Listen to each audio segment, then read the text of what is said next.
sempre costumo dizer, né? Os irmãos vão cansar, enquanto os irmãos estão me convidando para pregar nos lugares aí, eu sempre falo essa mesma coisa aqui. Tem obreiros que chegam na igreja, ele faz aquele ritual de cumprimentação e deixa o povo em pé. Verdade. Aí o povo cansa de ficar em pé, aí senta. Aí ele fala, agora eu vou ler. Então é o seguinte, eu vou ler o tema, aqui, que aqui a campanha tem um tema, né?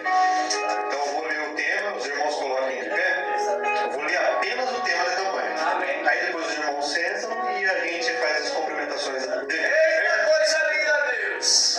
O tema da campanha se encontra em 1 Samuel, capítulo 14, versículo 6, correto? É isso mesmo, né? Então, vamos ler aqui, tá? Os irmãos encontrar ali, a gente vai estar lendo dentro do tema. Aleluia, Deus é fiel. Oh, aleluia, Deus. 1 Samuel 14 e 6. O tema é na segunda parte do versículo, mas vamos ler o versículo inteiro, o versículo 6. Glória a Deus. Aleluia. Glória a Deus. Glória a Deus.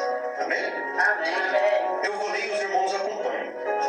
Está escrito assim, ó. Disse, pois, Jonatas ao moço que lhe levava as armas: vem e passemos a guarnição destes incircuncisos. Porventura operará o Senhor por nós. Porque com o Senhor nenhum impedimento há de livrar com muitos ou com poucos. Amém? Os irmãos podem se assentar. Sou grato a Deus por confiar essa obra da palavra, esse ministério da palavra em minhas mãos, porque como ser humanos imperfeitos não somos merecedores, missionário. Mas Deus, Ele nos dá graça. Deus é misericordioso. Então dou graças a Deus por me conceder isso, porque eu não merecia. Mas a sua misericórdia me fez merecer. Dou graças a Deus pela minha família, minha esposa, meus filhos que sempre têm me acompanhado, porque se a gente não tiver o apoio da família, a gente não consegue ir muito longe, não. A gente precisa ter o apoio. Se não tiver apoio, a gente não consegue ir longe. A gente pode até caminhar, mas não é com muita força. Mas quando a gente tem o apoio da família, tudo vai bem. Agradeço a Deus pela confiança do pastor Manuel, a missionária Cida, o Robson, que sempre tem nos prestigiado. A gente congregou junto ali, fomos umas bênçãos. E eu lembro, missionária Cida, quando, não sei se você lembra quando eu te dei a primeira oportunidade para pregar? Você vai, o que eu vou falar sem pregar? Então, é um negócio assim, o negócio é tão divino, porque tem lugares que você chega e o povo não deixa, a direção não deixa você trabalhar. E o nosso jeito de trabalhar é assim, né? Fazendo com que todos trabalhassem para poder desenvolver. E todo mundo lá na igreja, todo mundo prega, né? Todo mundo lá prega. Porque a gente desenvolveu isso de fazer com que todos desenvolvessem. Isso é bom. E hoje eu ver a irmã falar aqui na frente aqui, eu vi o quanto que desenvolveu. Falei, meu Deus do céu, que bênção, né? Que bênção, glória a Deus. O quanto que desenvolveu o pastor Manuel. Glória a Deus. Então a gente vê que o trabalho da gente não foi em vão. Não foi em vão. Entendeu? Se a gente para no meio do caminho e vê uma pedra e fala, opa, não vai dar para passar. Não, temos que tirar a pedra e caminhar em frente. Aí o negócio vai dar certo. Aqui, outra coisa que eu costumo dizer. Às vezes a gente convida um pregador da igreja, o pastor Manuel, e a igreja põe um tema. A igreja põe um tema. Seja culto de mocidade, seja culto das irmãs, seja culto de campanha, o pastor coloca um tema. Aí ele convida o pregador para pregar, e o pregador fala que vai vir pregar tudo certinho. Aí chega no dia de pregar, aí o pregador abre a Bíblia e fala, irmãos, ó, tem um tema aqui, só que Deus me deu outra palavra. Pô, Deus não se contradiz. Na igreja que eu pastoreio, se o pastor que for convidado para pregar fazer isso, eu falo, irmão, então faz favor, no próximo culto você vem e traz a palavra que você tem. gente oramos aqui para Deus preparar um tema. E Deus deu um tema. Então hoje a palavra é no tema. Olha aí, ó. Glória a Deus, aleluia. Porque senão não condiz, pastor Manuel. Senão Deus falou com a igreja ou falou com o pregador? Falou com quem orou e jejuou para preparar o tema? Ou falou com aquele convidado? Dessa forma. Não era dois juntos se um tiver de acordo. É verdade. Então se Deus deu um tema através de jejum e oração, a mensagem tem que ser de um tema. Ó, glória! Você pode até falar outra coisa além durante o percurso, mas o foco é o tema. E aqui os irmãos escolheram um tema abençoado. É forte a palavra. Agora, um detalhe que eu gostei desse tema. Porque esse tema aqui, ó, olha só, o tema que os irmãos escolheram foi esse daqui, ó. Ó. Porque para com o Senhor, nenhum impedimento há de livrar com muitos ou poucos. Mas o detalhe principal é que por detrás desse tema tem uma grande história. Tem uma grande logística em cima desta palavra. Aleluia, glória. Às vezes é muito legal, pastor Emanuel, a gente pegar e falar, opa, meu Deus, vai operar ainda que nós esticamos um pouco ou ainda cresceu muito. Só que na hora que as adversidades vier, vai confiar nessa palavra? Vai confiar nessa palavra? Pega, crente.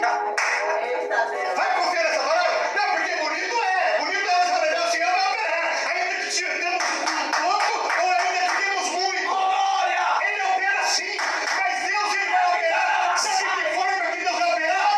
Ele vai operar com aquelas pessoas que têm compromisso com Ele. Porque o Senhor, Ele tem compromisso com quem tem com Ele. Aleluia, glória a Deus. Se não tiver compromisso com Deus, pode ter uma igreja lotada. Se não tiver compromisso com Deus, pode ter uma multidão. Deus não opera. Mas se tiver compromisso com o Senhor, pode ser um ou dois. Deus opera. Precisa ter o compromisso. Eita coisa linda do céu! Se os irmãos forem ver essa história, porque aqui a gente está falando, o texto diz a vitória de Jonatas sobre os filisteus. Pastor Manuel, eu fico assim tão. É tão gostoso você interpretar as escrituras sagradas, porque se você olhar pela vida de Jonatas ele não era nada. Ele simplesmente era filho do rei, só isso. Verdade. Glória a Deus. Aí hoje na igreja dá um negócio de. Não, porque o pastor. Porque o reverendo. Porque o missionário. Porque o diácono. Irmãos, às vezes você é missionário, você é pastor, você não faz nada. Aí Deus chega lá e usa um membro que estava sentado na última cadeira e ele faz acontecer. Sabe por quê? Porque a obra não é minha e não é tua. A obra é de Deus. Glória a Deus! E muitos estão escondidos atrás da capa. Por isso que muitos ministérios estão defasados. É verdade, Jesus. Porque as pessoas não pedem mais direção de Deus. Não pedem mais compromisso com o Senhor. Não pedem mais a direção. E as coisas vão de mal a pior.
último segundo, ele vai cumprir. Devemos esperar. Ele vai cumprir, ainda que seja no último segundo. E a cega, Ele não tarda, não. Ele chega na hora certa. Na hora certa ele vai chegar e vai dar a solução da situação. Só que eles não esperaram. O dia 7º estava ali, só que o dia 7º não tinha acabado. E eles achavam que Samuel não ia vir mais. Aí eles fizeram algo que era só para profeta e sacerdote fazer. O rei Saul foi lá e fez o sacrifício. aleluia. Quando ele fez o sacrifício, ele passou na frente da direção de Deus. E quando nós passamos na frente da direção de Deus, as coisas começam a dar errado. Foi assim com Jacó, foi assim com Abraão, querer ajudar Deus. E com outros pais da Bíblia, quando começaram a tentar ajudar Deus em determinadas situações, se frustraram porque a situação mudou e foi totalmente diferente do que eles esperavam. E com Saul não foi diferente. É Deus. Aí, quando aconteceu isso, aí o Samuel chega, aí o Saul vai para saudar Samuel. Quando ele vai para saudar Samuel, Samuel olha para ele: o que tu fizeste? O que tu fizeste?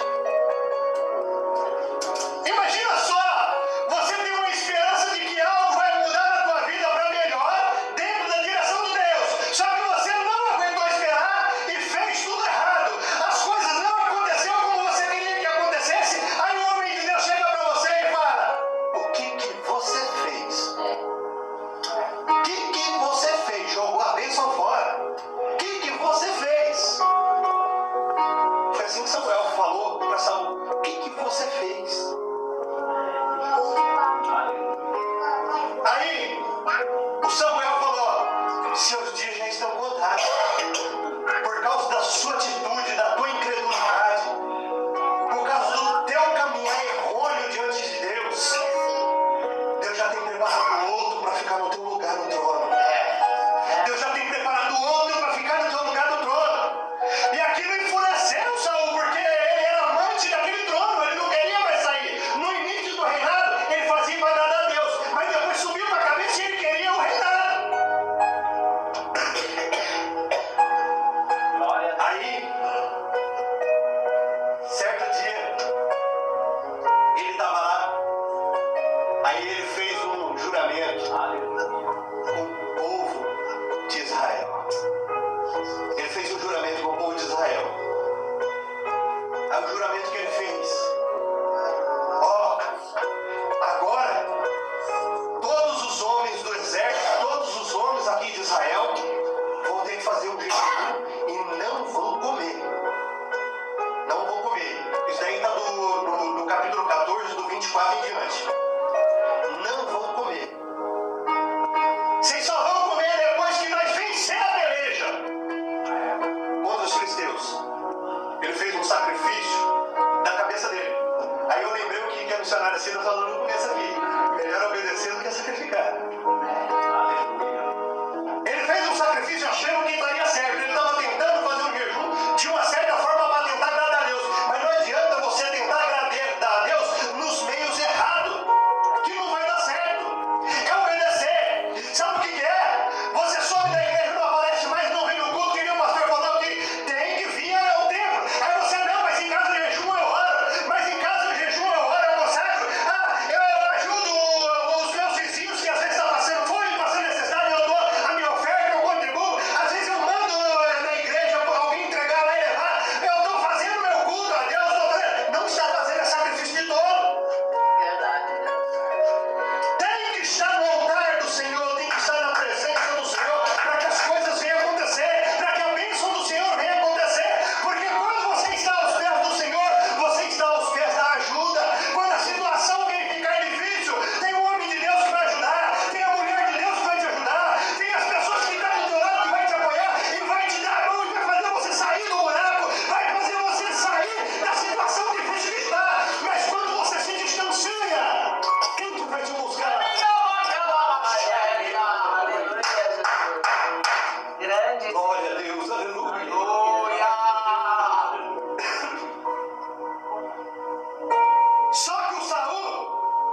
Aí é o que eu falei para os irmãos.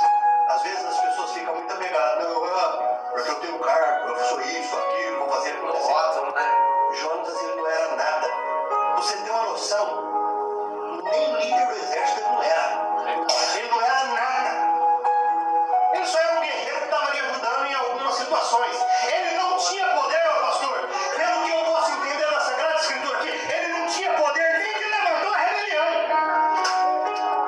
Porque a força de Saul, em parte de orientação, era tão grande que se ele falasse alguma palavra, o povo ia contra ele. Só que tinha um que estava do lado dele. Tinha um que estava do lado dele.